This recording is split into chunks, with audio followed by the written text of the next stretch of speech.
मुक्का पड़ेगा। अब मेरे को लग रहा है कि 80 दिन हो गए हैं। अब लौंडा हमारा जेलस स्पेस से है लेकिन एक्सेप्ट नहीं कर रहा। तो भाई जो है कृष्णा अभिषेक जाने वाले हैं घर के अंदर, खुद कृष्णा अभिषेक बन करके। हाँ जी हाँ भाई, कृष्णा अभिषेक बन करके ही जाने वाले हैं और घर वालों को कराने वाले हैं कुछ टास्क, जिसमें कि एक है नकली फूल वाला टास्क कि भाई कंटेस्टेंट को एक कंटेस्टेंट को बुलाया जाएगा और उसे कहा जाएगा कि आपको ये फूल उसे उस कंटेस्टेंट को देना है जिससे आपको नकली की खुशबू आती है। तो जो प्रोमो में दिखाया गया है कि भाई विवियान को नकली फूल देने के लिए बोला गया है, तो ऑब्वियसली वो करण को ही देंगे, वो करण को ही सिलेक्ट करेंगे।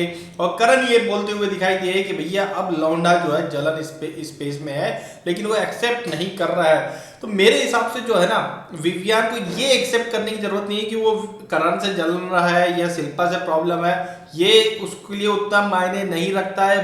अभी एक्सेप्ट करना चाहिए विवियान को ये कि उसके जो दोस्त है वो उसके नहीं है, उसके लिए कोई घर में खड़ा नहीं है। उसको ये एक्सेप्ट करना चाहिए कि ये अविनाश उसका सगा नहीं है। उसको ये एक्सेप्ट करना चाहिए कि ये ईशा ना अविनाश की है ना मेरी है।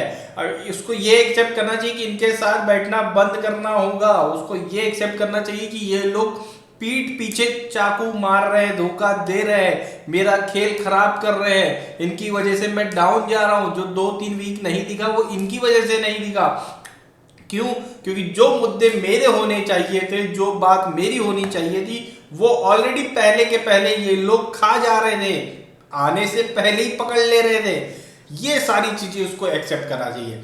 अगर ये एक्सेप्ट कर लेना विवियान आज की डेट में भी, तो भाई उसे जो है एक ट्रू विनर बनने से कोई नहीं रोक सकता। विनर बन सकता है भाई, उसकी फैन फॉलोइंग बहुत जबरदस्त है, बहुत तगड़ी है, मैं खुद फैन हूं उसका। लेकिन अगर मैं गेम के पर्पज से बात करूं, आज वो बिग बॉस में जिस तरह से अब चल रहा है, स्टार्टिंग की छोड़ दो, लेकिन अब जो चल रहा है उस हिसाब से मुझे विनर नहीं लगता है। मैं सिर्फ बिग बॉस के बेस पे बात कर रहा हूं। अगर बिग बॉस, क्योंकि यहाँ बिग बॉस की ही गेम के अकॉर्डिंग ही आपको विनर सेलेक्ट करने की बात होती है। ना पहले हम रजत को जानते थे, ना पहले चुम को जानते थे, ना पहले करणवीर का भी बहुत ज्यादा मैं नहीं जानता था। लेकिन यहाँ आकर के इन लोगों ने अपने अपनी पर्सनालिटीज दिखाई है, इन्हें जाना है। इनके ईशा को भी मैं कुछ खास नहीं जानता था, लेकिन ईशा ईविल ही निकली है। भाई बड़ा फैंडम होगा, लेकिन यहाँ आकर के तो कचरा ही हुआ है। तो यहाँ के बेस पर ही लोगों को सिलेक्ट किया जाता है। अब विवियान जो है बहुत बड़ा फैंडम है, फिर उसके इतने सारे फैन हैं यार, लेकिन यहाँ आप अब थोड़ा बहुत स्लो हो गया है, बहुत स्लो हो गया, बहुत ज्यादा ही स्लो हो गया है। या ये कहे कि वो दोनों जो पैरासाइट बोल दो या बेताल बोल दो, जो बैठे हुए हैं विवियान के कंधे पर, उन्होंने विवियान का पूरा गेम खराब कर दिया है। विवियान को दिखने नहीं दे रहे, विवियान को बोलने नहीं दे रहे।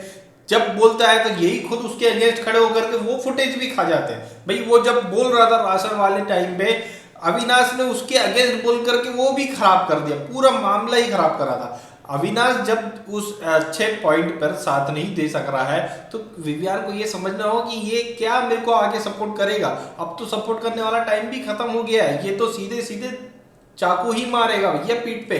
तो चाकू क्या, ये तो पूरा हथौड़ा मार दे, सब मार देगा भाई। इतने इस टाइप के इनकी जो है एग्रेशन और इस टाइप की ये प्लानिंग लेकर के ही पहुंचे हैं ये फेक लोग। और फेक लोगों के साथ बैठ करके विवियान का कहीं ना कहीं गेम खराब हुआ है। तो उसको ये एक्सेप्ट करने की जरूरत है, ना कि ये एक्सेप्ट करने की कि करण से जल रहा हूँ या शिल्पा बे को साथ नहीं दे रही। ये सब बातें अब हो गई यार, पुरानी हो गई। जो बैठे हैं कंधे पर, उनको कंधों से उतारने की जरूरत है और खुद आगे बढ़ने की जरूरत है विवियान को।